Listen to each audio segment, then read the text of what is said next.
Okay, in part 2 of this tutorial, I'm going to show you how to add an already created virtual machine to your virtual box. And there's 3 different ways of doing this. First way would be go to Machine, click Add, and go to where you have your VirtualBox file. Oops. There.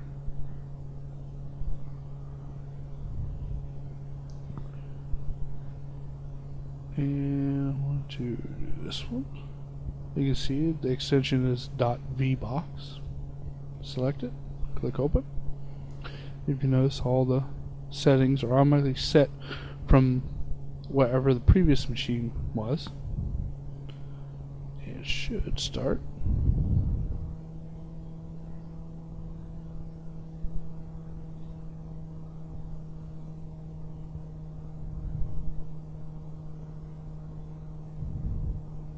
A few errors complaining about some shared folders and the guest editions being the wrong version, but you can ignore those until you get into the machine.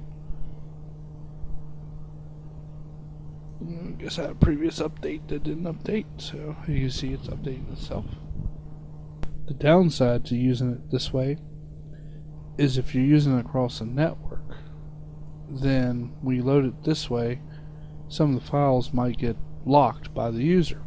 So when other users on the network try to load this particular virtual machine, might not work because they don't have permission to access it.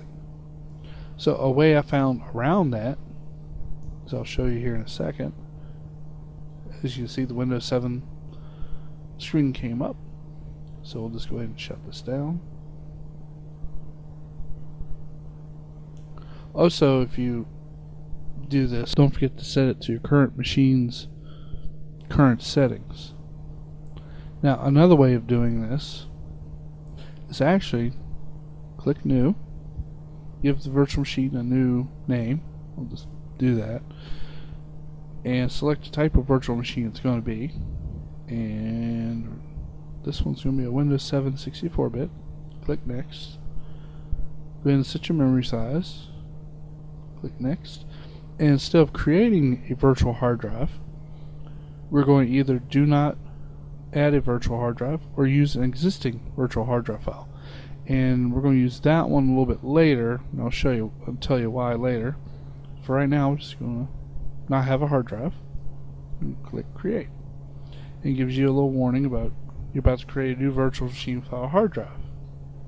And explains that you won't be able to install an operating system and all that, and that's exactly what we want. We do not want to create another operating system because we already have one. So click Continue. You see it here. Now you want to go into Settings, and if you go to Storage, if you remember what we did for the DVD-ROM drive, what we're going to do would be for the controller. And you see the plus signs here. You want to make sure you're on the one that says Add Hard Disk. Click Add. Choose Existing Hard Disk.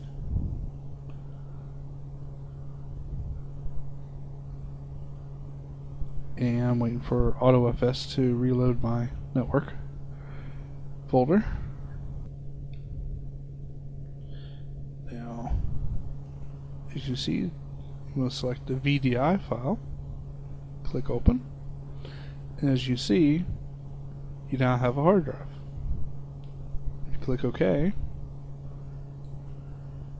then you need to go back into Settings and reset a few things.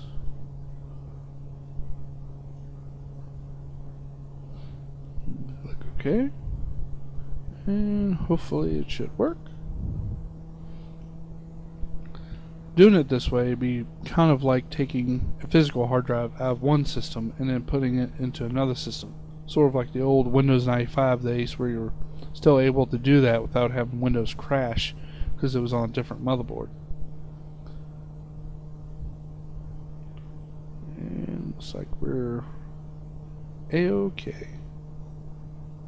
So I'll just shut that down.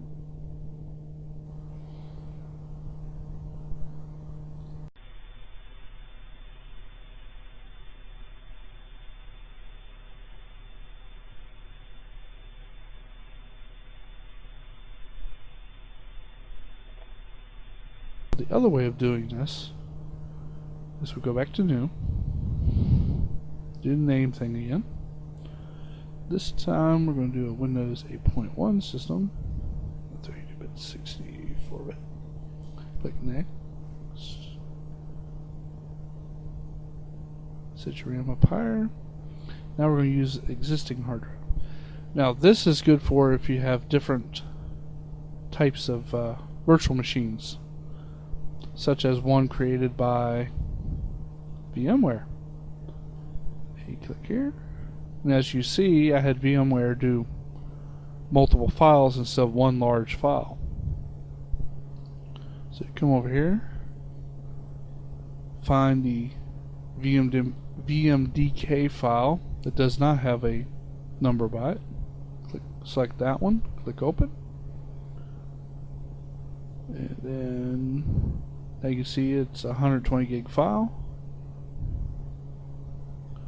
Create, and you now see that this one's here, and all the options that was selected on a previous physical machine are now here. So then click start.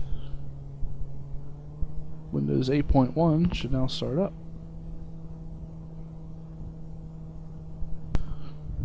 And this is how you add virtual machines to your VirtualBox that are already created. This has been a Turtleman production. Thank you for watching this tutorial, and thank you.